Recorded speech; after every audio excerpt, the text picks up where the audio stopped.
Hi everyone, can you hear me? All right, awesome. So the mic works, yeah.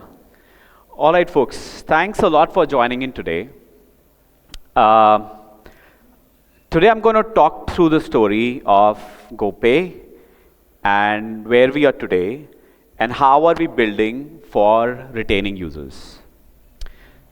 So maybe let me get started. I joined this company, GoPay, roughly about 5 years ago, primarily as a product and engineering guy. When I came in, I thought building great tech was the hardest part.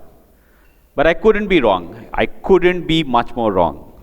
What I've realized over time is that the big problem in scaling products is figuring out distribution and trust. You can build great products, but without having enough distribution to get it out to people and trust from people, it is impossible to scale those products up. So over time, over the last 4 or 5 years, we've spent a lot of time rethinking how do we create these products and how do we change our products in a way that it makes a lot more sense for users. But I think before that, maybe let me start with where we are today. Right? Some of you might have heard about GoPay. We are one of the largest fintechs in the country. As of today, roughly about 12% of the population uses GoPay on a daily basis, on a monthly basis, sorry. That's roughly 1 in 8 people in the country, amongst all of the adults in the country. In addition, close to about 3% of the GDP goes through our platform, through our ecosystem, where we are processing it in one way or another. That's essentially trust exercised in tens of millions of transactions on a daily basis. And thirdly, we are not getting all of this growth by spending money we don't have. We've been profitable since Q4 last year and are consistently on a path on figuring out how do we continue to stay positive. However, we were not always at a place where we were comfortable. A few years ago, GoPay was only inside Gojek and then inside Tokopedia. We were already big then as well. We were roughly half the size of where we are today. But at that time, we realized that there are multiple markets out there. We started off with the affluent market in the Gojek and the Tokopedia apps, and we grew very, very heavily in the segment. And amongst affluent users, probably a lot of people like us, we are probably the market leaders by far. And that phase of our life was very important for us to build to significantly better standards of security, having built technology which could scale, and making sure we earn trust from our users. However, Indonesia's fintech story doesn't end with affluent users. There are over 150 million mass market users, and we wanted to figure out how do we make a dent in their lives. So we thought, why don't we go figure out what is the way for us to get there? What do we need to build? How do we make sure we can bring more mass market users to come and use GoPay? And how do we do this in a way that they stick around? The way we started was we said, let's run an offline survey. Let's understand more about what are people in Indonesia looking for. So we ran one of the largest surveys that we had ever run. We did 10,000 questions, offline surveys, where we got a lot of answers connected across 45 different questions. All across the country, not just Jakarta, not just the major cities. We covered a very wide array of cities to make sure that we get a sense of how do people use money. When the results came back, it was not what we hoped for. We were actually very surprised, and we realized that we had no idea what people were looking for. What was happening was when we thought we were going for the mass market, we were actually doing it from inside a bubble. We were with people like us, who earned like us, who spent like us, who had phones like us. And we realized that we are not getting to the right answer by being in the same group and talking to the same set of people where we are. So we did what we knew best. we got out of the office and we set up base in a small city called Samarinda. Now, why did we go to Samarinda? This was the year when we were significantly low on budgets, so we didn't hire an agency. We took marketing teams, product teams, growth teams, took about 20 people, set up base for about 3 months in Samarinda, and we didn't have an office as well. So we reached out to a lot of folks from Gojek, asked for help, and the Gojek Samarinda team, generous as always, they told us, we'll support you, come to our office, work out of here. So we went to Samarinda. We wanted to talk to people, build up our own conclusions, rather than reading from what someone else translates for us. And then we went there for 3 to 8 months. It was continuous travel for a lot of people in the team. What we were trying to do is understand how do people think about money, what is it that they want to do, and how do we build products which would make sense to them. Every feature, every copy, every marketing message, we ran through both on the streets, where we would just hold billboards, let people walk in, explain about the GoPay app, and see if that makes sense to them or not. We also tried it with driver partners, with the Gojek driver partners, where we asked for feedback on if something makes sense or not. We got a tremendous amount of feedback, and in those few months in Samarinda, it completely changed our outlook on what do we need to build for the mass market segment in Indonesia. So now, what did we learn? When we came back, we realized in Samarinda that all we were doing so far, maybe I shouldn't say all we were doing, but what we were doing so far was giving discounts to rich people. And the moment we stopped discounts, people would stop using our products. And we realized there's a reason for it. The products that we were building were not meant for that audience. It was not customized for them. It didn't make any sense for them. So after all of these researches, we went back and we tried to consolidate what did we learn. And if I summarize, there were 5 key points that came up. First, Gojek is our biggest strength and weakness. Why do I say that? Being a part of Gojek helped make sure that we have access to incredible scale. We have an amazing amount of trust from our users. But at the same time, it also shaped perception. People felt GoPay was primarily for using inside Gojek and not to be used as a financial tool for your daily life. As a result, we decided we are going to go build a new app. Second, affluent users are very, very well covered. With their banks and their credit cards and the tens of fintechs after the affluent user base, we realized that there were not enough problems for us to solve for that segment any further than what we were already doing. They did not need another e-wallet, and there was no point in us trying to go sell them one. Third, on the mass market, what we realized was the single biggest problem in the mass market is cash flow. Money runs out before the end of the month, and that is the key problem that they're trying to solve. Fourth, and very interestingly, we always feel everyone loves discounts, but what we found was people don't like discounts. As in, they like them, but they like consistent low prices better. So they always go back to the same shop or app when they are short of time. That is the default place that they go to. If there's a big promo, maybe they'll go to another place to go use a product once, but they'll come back to the default place. So if you have to be successful, you need to have consistently low prices that users know and trust. In fact, this is true for apps as much as it is true for shops. The same argument was everywhere. And then last was that simplicity is key. No one thinks about payments. They're not thinking about how to pay. They're just thinking of how to get on with their lives. So they need an app which is very, very small in size, because they don't have phones which can have a lot of apps. So any app which they don't use frequently and takes up a lot of space, they will just delete it every week. So we realized that if we have to stick around, the app needs to be really, really tiny and has to work very well at very low-end phones. Now, once we understood all of this, we went back and we thought, okay, let's figure out what do we need to change based on these key learnings.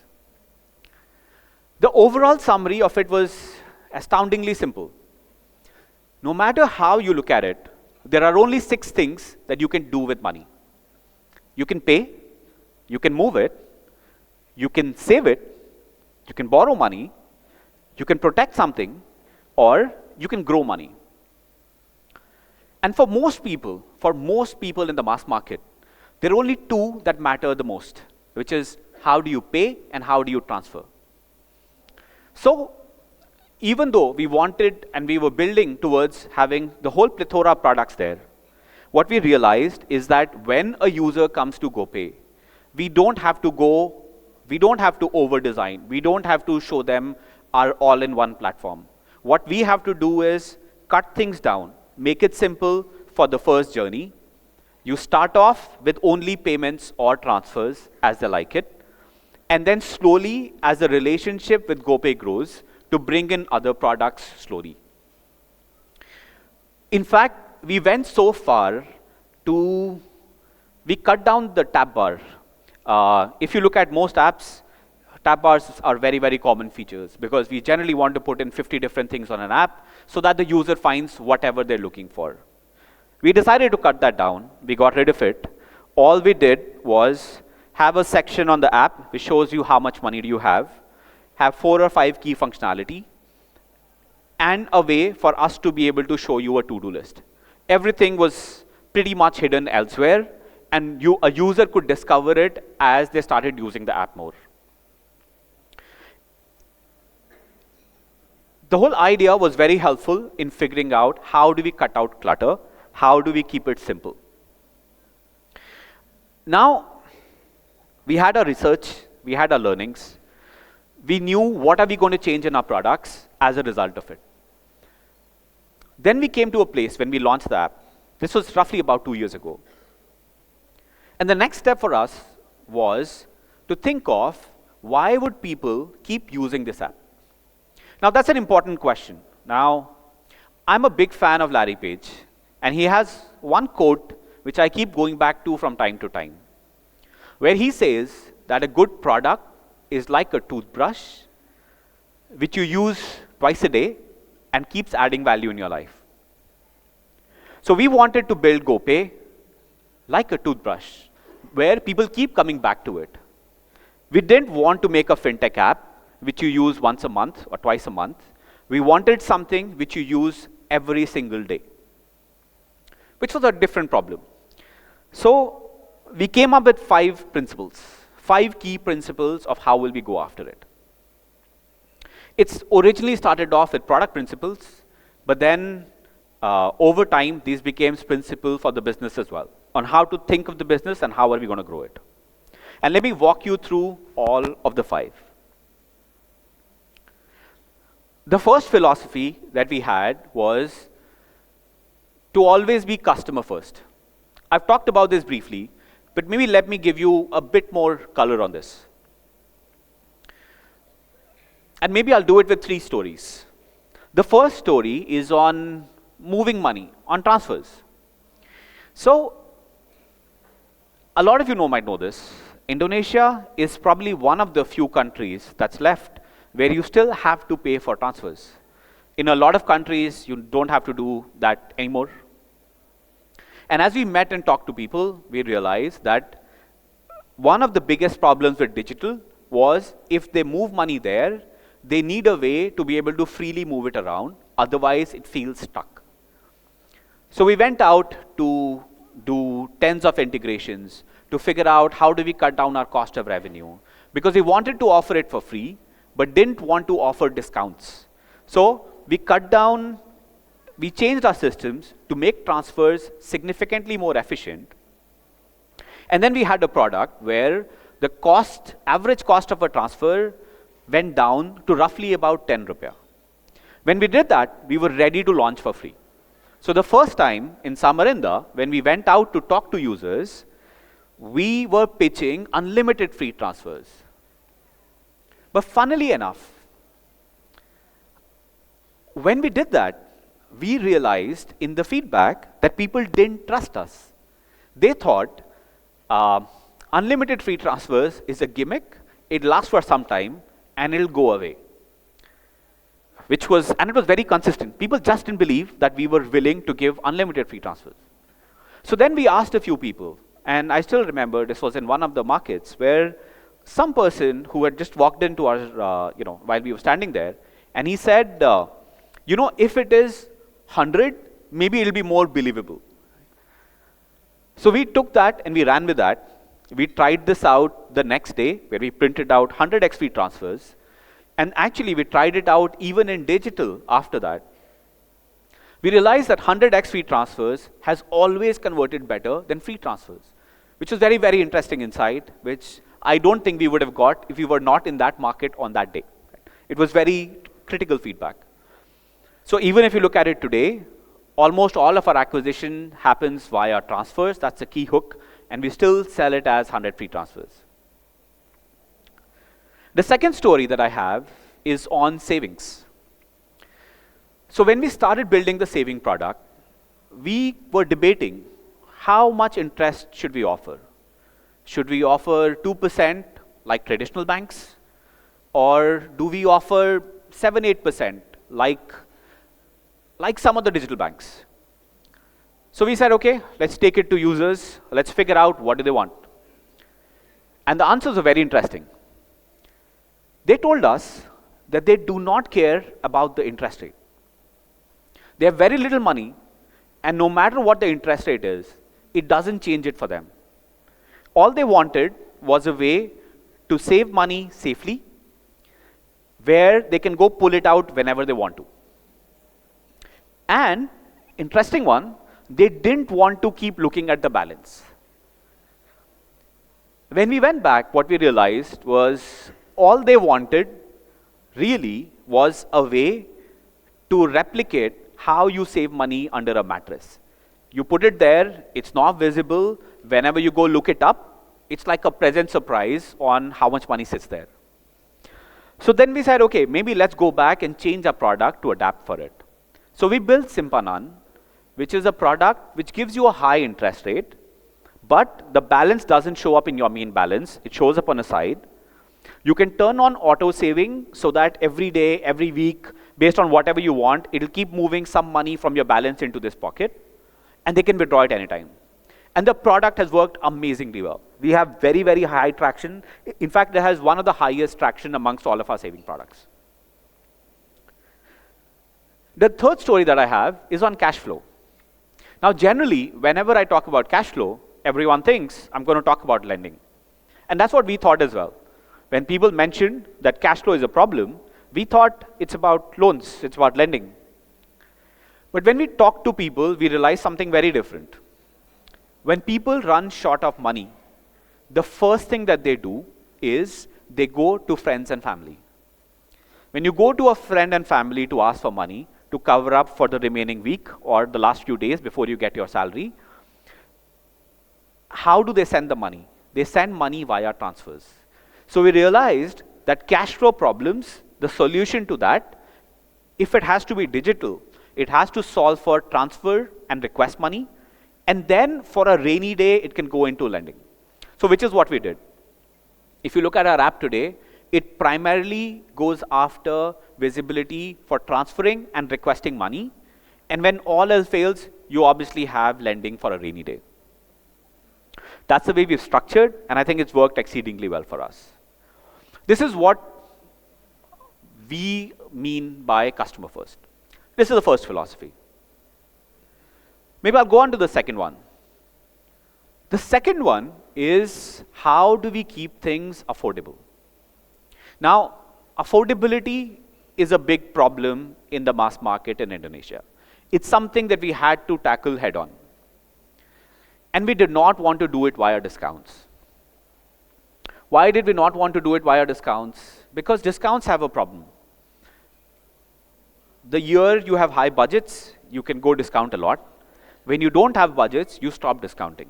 We wanted consistency for the user. So we went back to problem solve and to think of how do we bring in this consistency. So how we did it was we went back to every product and figured out how do we run it at the lowest possible cost of operation so that it's cheap because of the efficiency.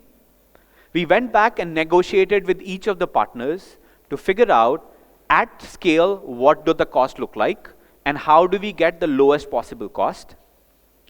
And then finally, when you have the lowest possible cost and the savings that you get, you take that and you pass it on to customers.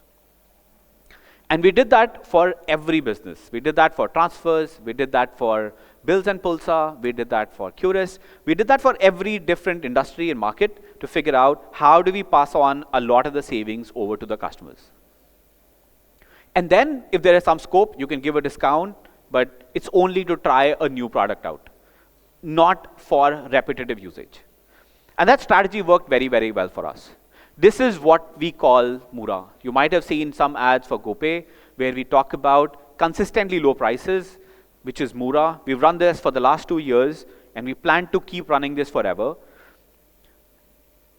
How do we make sure we still continue on this? We still benchmark competitors very, very closely, pretty much on a weekly basis. We keep going back and looking at efficiencies. We keep looking at new changes coming in the market which can cut down the cost. And as we find anything which helps us do that, we go back and cut pricing for customers as much as possible. Even today, if you go pay bills or Pulsar, GoPay app is probably the cheapest in the market. Another thing on affordability. Now, it was important for us to figure out how do we continue to build products in the same way. We didn't want it to be a one-time thing where you run a promo, when you run a campaign, and then you forget about it. Which is why this is one of the key principles with which we build products. Which means every new product that comes in, it has to have affordability as one of its key measures. It's something that the product manager will go back and elaborate on as they set up a PRD, on how will we bring this affordability. It is something that we think about as we go build up a business model. Because affordability for us is not a marketing campaign, it's a way of life on how are we going to build products for the mass market. Moving on. The third key philosophy is to keep it social. Now, payments are inherently social. If you think about it, you don't actually transfer money. You pay a bill, you transfer money to a friend, you pay for coffee to a friend who will pay you back the next day. Right? So it's all social. It's not, people don't think of a payment. So we decided to start building products which takes it one step further. For example, we built Split Bill. It's very simple. You go out with friends, you get a receipt, you scan it, we have an OCR which scans. It automatically figures out and solves for how many dishes, what were the taxes, how to split taxes, how to split the promos. You just have to choose which user, and that's it, boom, it just goes out, and it helps collect for you, which is also one of the bigger problems on how do you chase friends. Over 2 million people have used Split Bill, has been very, very successful over the last year. Another one is GoPay Hadia. GoPay Hadia is something we built out to make sending money fun. A transfer is a very boring action. You click, you say, I want to send to this person, you send it. We wanted to add the element of fun. And we launched it late last year, and it absolutely blew up in Lebanon. Why? Because I think in Indonesia, people like to give. And if you make it fun, they keep doing it over and over again. In fact, while we're here, instead of just talking about it, maybe I can actually show you a demo. So I have a QR code on the next screen. What that does is, all you have to do is take out your phone, scan the QR code with any app. Obviously, it'll be faster if you're on the GoPay app. And then you'll get a surprise reward by going into the GoPay app, obviously. Though there's a twist, there's a reward for about 50 people, but the person who scans first gets the reward. So let's see who has the fastest fingers in the room. Get your phones out. Let's give it a shot. Are we ready? Okay, I see enough phones out. I hope it works. Thank you. Okay. All right. I think everyone's busy now. Maybe I'll move on. You can, if you want to scan quickly, please scan. We'll just move on to the next topic. Okay, so here we go. Yeah, it's real. we did this in IBL in a whole stadium, and it worked beautifully there as well. So, all right. Okay, moving on from social. The fourth key principle is engagement. On how do we increase top of mind? Now we had to figure out how do we solve for the toothbrush test. So what did we do? As always, we went and asked users, what kind of casual games do you like? So we set out 5 games. And they came back with one, which had the highest votes, which was feeding people. Then we went on to ask them, what animal do you want to feed? I think we didn't have to ask that question, because this is Indonesia. There's a cat running around everywhere, and people absolutely obsess over cats. So obviously, cats won by a mile. So what did we do? We built out a game for feeding a pet cat, and it has had tremendous traction. So users get some little coins as they go in and they go feed the cat on a daily basis, and it has really helped scale up how people keep coming back to the app. In fact, this opened up another very big door for us. Then, after this game, we went on to add roughly about 400 more mini games, which help keep scaling up the user base on the kind of games. Now, it's joyful, it's fun, but it's not random. Because if you think of the mass market, the problem always is they have a lot of time, they just don't have enough money.